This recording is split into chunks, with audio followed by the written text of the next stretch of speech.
बोलो राधे राधे। आए हुए सभी भक्तों का हम अभिनंदन भी करते हैं और सबको राधे राधे भी कहते हैं। आप सभी का स्वागत है। कार्तिक मास शुक्ल पक्ष की इस तिथियों पर भगवान की कथाएं जो सुनने के लिए आप लोग एकत्रित होते हैं प्रातः काल, ये बड़ा ही विशेष समय होता है। जो व्यक्ति प्रातः काल 4 बजे उठ करके भोर में उठ करके स्नान करता है और कथाओं को सुनता है, उसके जीवन में बहुत कुछ बदलाव आ जाता है। वो अपने जीवन में अनेक प्रकार की तरक्कियों में हाथ बढ़ाता है तो उसको तरक्कियां हासिल हो जाती है। बोलो राधे राधे। सभी माता बहनें, सभी संगी साथी, बोलो राधे राधे, बोलो राधे राधे। हरि बोल। हरि मिलेंगे श्री हरि नारायण हरि, हरि बोल हरि मिलेंगे। जय जय श्री राधे, जय जय श्री राधे। किस प्रकार से उस राहु नाम के दूत को वहां पर भेजा गया, क्या संदेश मिला और क्या संदेश लेकर के वो गया है, आगे क्या होता है, उसी कथा को हम आगे बढ़ाते हैं। कोई गलती हो जाए तो क्षमा करना। बोलो राधे राधे। सभी हाथ उठा के बोले राधे राधे। जय जय श्री राधे, जय जय श्री राधे, जय जय श्री राधे। राधे राधे। सुनो लगाकर मन सभी, सुनो लगाकर मन से संकट सब मिट जाए और कार्तिक महात्म का अगला कथा करे विस्तार कपिल राय। बोलो राधे राधे। हम उन मुनि कपिल जी को भी नमन करते हैं और जिस प्रकार उन्होंने हमें कथाओं का ये दौर दिया है वो कथा बनती है। और ये जो कथा है ये पौराणिक है, वेदों से ली हुई कथाएं ही। कोई बाजार से 10-20 रुपए की कथा पढ़कर नहीं सुना रहे हम आपको, क्षमा चाहते हैं। इस विषय पे कथा होती है, चाहे वो 5 रुपए की हो चाहे 50,000 की हो, लेकिन फिर भी शब्दों का बड़ा अच्छा जो समावेश होता है वो वेदों से और पुराणों से मिलता है। बोलो राधे राधे। राजा पृथु ने कहा कि हे नारद, ये बताओ आपने महाप्रभु शंकर की बड़ी अद्भुत कथा सुनाई है, कृपया करके आप ये भी बताइए कि उस समय राहु उस पुरुष से छूटकर कहां गया। नारद जी ने कहा उससे छूटने पर वह बर्बर नाम से विख्यात हो गया। बबरी का नाम याद आ गया होगा आपको। बर्बर नाम से विख्यात हो गया और मानो नया जन्म पाकर उसने अपने आप को धन्य माना। तब वह धीरे धीरे जलंधर के पास गया। वहां उसने शंकर जी की चेष्टा की। उसे सुनकर दैत्य राज को जब बड़ा क्रोध आया तो दैत्यों को सेना उन्होंने भेजी, दैत्यों की सेना उसने भेजी और आज्ञा दी काल नेमी और शुंभ निशुंभ आदि सभी महाबली दैत्य तैयार होंगे। एक से एक महाबली दैत्य करोड़ों की संख्या में निकल पड़ा और युद्ध के लिए तैयार हो गया। महाप्रतापी सिंधु पुत्र शिव जी से युद्ध के लिए निकला। उसके आगे महर्षि शुक्राचार्य और छिन्न सार राहु। फिर तो उसी समय जलंधर का मुकुट खिसक गया, धरती पर आ पड़ा, आकाश में मेघ छा गए और बड़े अपशकुन उधर इंद्र आदि सब देवताओं ने एकत्र वो कैलाश पर जाकर शिव जी से सब वृतांत कहा और यह भी कहा कि आपने जलंधर से युद्ध करने के लिए जो भगवान विष्णु को भेजा था वे उसके वशवर्ती हो गए हैं तथा लक्ष्मी सहित जलंधर के अधीन होकर उसके घर में निवास करते हैं। तब देवताओं को भी उसके यहाँ निवास करना पड़ रहा है। अब यह सागर पुत्र आपसे युद्ध करने को आ रहा है, अतः आप उसे मारकर हमारी रक्षा कीजिए। बोलो राधे राधे। बोलो शंकर भगवान की जय, बोलो विष्णु भगवान की जय, बोलो राधे राधे। देवताओं से ये सब कुछ सुनकर शंकर जी ने भगवान विष्णु से पूछा, हे ऋषिकेश, युद्ध में आपने जलंधर का संहार क्यों नहीं किया और वैकुंठ को छोड़कर आप उसके घर कैसे चले गए। तब भगवान विष्णु ने हाथ जोड़कर शिव जी से कहा, भगवान विष्णु ने हाथ जोड़कर क्या कहा है, उसे आपका अंशी या लक्ष्मी जी का भाई होने के कारण नहीं मारा है। वे बड़े ही वीर व देवताओं से अजय है। मैं सत्य कहता हूं कि उसे कोई भी नहीं मार सकता। इस पर लक्ष्मी ने मुग्ध होकर और मैंने स्वयं उसके घर में रहने का वर दे दिया और इसलिए मैं उसके घर में रहता हूं। हे सुरवर्य विष्णु, आप क्या कहते हैं? वो दैत्य जलंधर को मैं अवश्य मारूंगा, इसमें कुछ भी संदेह नहीं है। अब आप सब देवता जलंधर को मेरे द्वारा ही मारा गया जान अपने अपने स्थान को जाइए। जब शंकर ने ऐसा कहा तब देवता संदेह रहित होकर अपने स्थान को चले गए। श्रीमन नारायण नारायण नारायण, श्रीमन नारायण नारायण नारायण।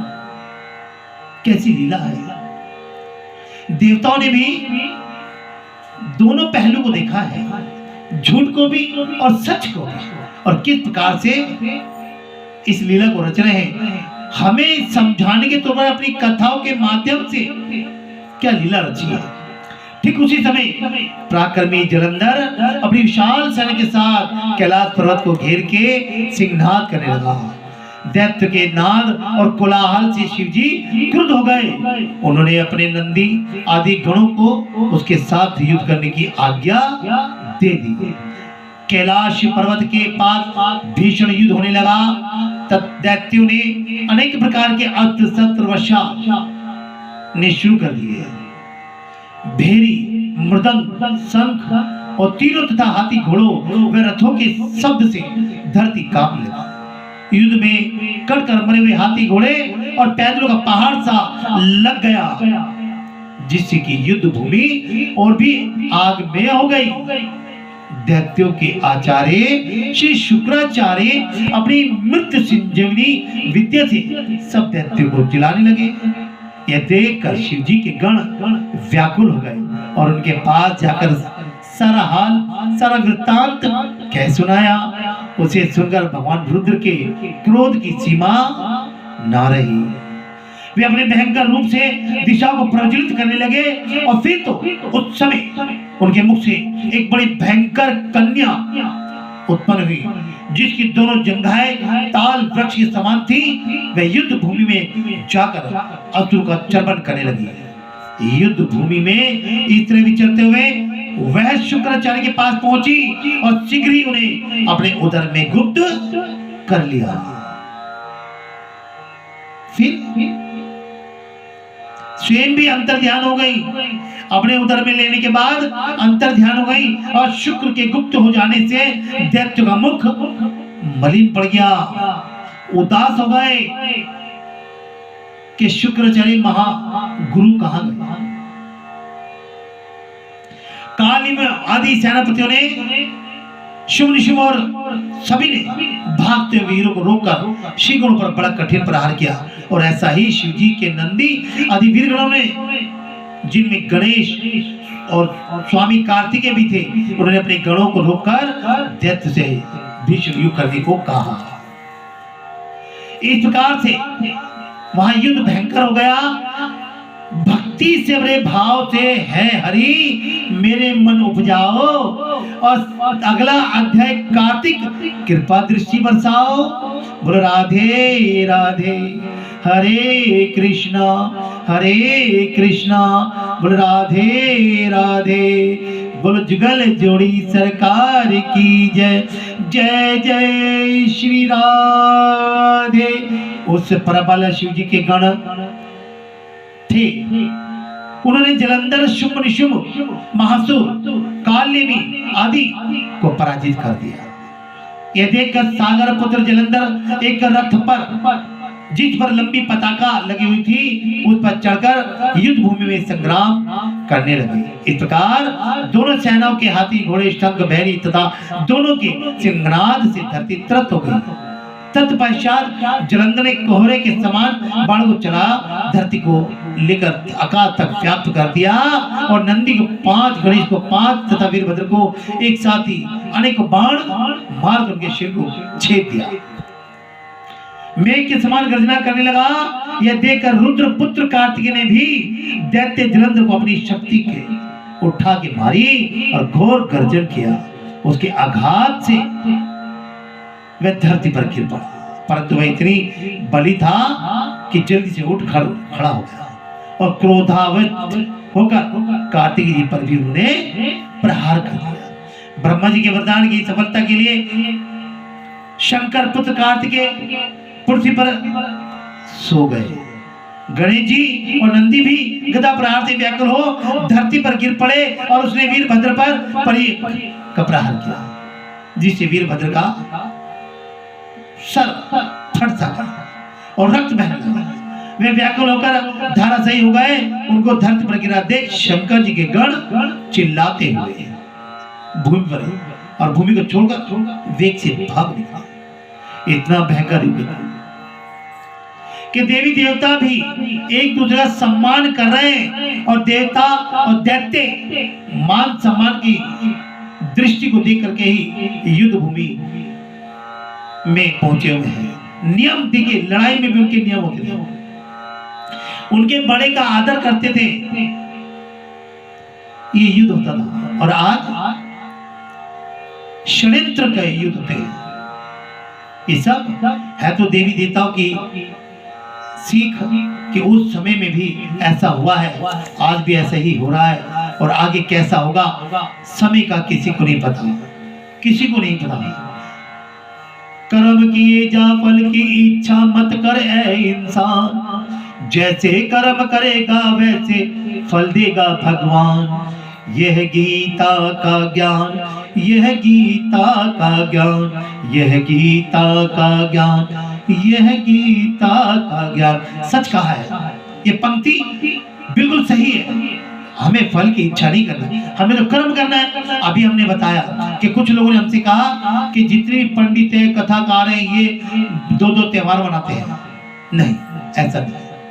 मैं आपको दोबारा से अवगत कर रहा हूँ इस बात के लिए। जब समय ऊपर नीचे होता है ये पंडित लोग नहीं करते, ना कोई पंचांग में कोई फेरबदल कर रहा है। ये पंचांग तो उन दिनों से चला आ रहा है जब आपके घरों में घड़ी नहीं थी। अभी मैं आपको छोटा सा उदाहरण पहले भी देता, दोबारा देता हूं। अगर आपके घर में 4-5 घड़ियां लगी हुई है और एक घड़ी का सेल कमजोर पड़ जाए तो आप क्या कहेंगे? घड़ी खराब हो गई या घड़ी का सेल खराब हो गया? कुछ ना कुछ उस पर टिप्पणी करेंगे और वो समय ठीक करेंगे, सेल बदल देंगे। उसी प्रकार से ये समय नक्षत्र जो बदला जाता है उसी में थोड़ी सी कमी बेसी आती है। वो समय कमी बेसी को पूरा करने के लिए पंडित ब्राह्मण पंचांग का माध्यम, ग्रहों का माध्यम, नक्षत्र का माध्यम, इस सभी को इकट्ठा करके देखते कौन सी गति किस प्रकार से कैसी कैसी हो रही है, मानव जाति पर लाभ कहां से आ रहा है। दुखों को दूर करने के लिए, कष्ट को दूर करने के लिए पंचांग में से ही वो ढूंढते हैं और तब जाकर के आपको ये बताते हैं ये त्योहार इस दिन से इस समय तक चलेगा। इसमें कभी किसी को दोष मत देना, प्रतिदोष मत देना। ये समय उसका बनाया हुआ है, किसी भी ज्ञानी बुद्धिजीवी का नहीं बनाया हुआ है। पहले तो घड़ियां नहीं होती थी, आप सूर्य की रोशनी, चंद्रमा की रोशनी से बताते थे कि इतना समय हो गया, इतना पहर हो गया, पता नहीं। लेकिन आज अगर सोशल मीडिया आपको जानकारी दे रही है तो आपका कर्तव्य बनता है आप सुने, लेकिन दोष किसी को ना दे। बोलो राधे राधे। जैसा जैसा जब जब होगा तब तब वैसा ही होगा, ना तो इंसान की मर्जी से होगा ना किसी की मर्जी से होगा। इसलिए उस ऊपर वाले पे भरोसा कीजिए, उस प्रकृति पे भरोसा कीजिए। कभी कभी बारिश भी लेट हो जाती है, कभी कभी गर्मी जल्दी भी आ जाती है। इसी प्रकार को, इसी नजरिए को ध्यान में रखते हुए इन अपने अपने प्रोग्रामों को, अपने अपने त्योहारों को लोक रीति अनुसार, सामाजिक रीति अनुसार, पारिवारिक रीति अनुसार आप बनाया कीजिए। इसमें किसी को दोष मत देना। अगर मुझसे कोई गलती हुई हो तो क्षमा चाहता हूँ। बड़ी जोर से बोलिए और प्यार से भी बोलिए। बोलो राधे राधे, बोलो राधे राधे। हरे कृष्णा कृष्णा, हरे कृष्णा। बोलो हरिहर महाराज की जय।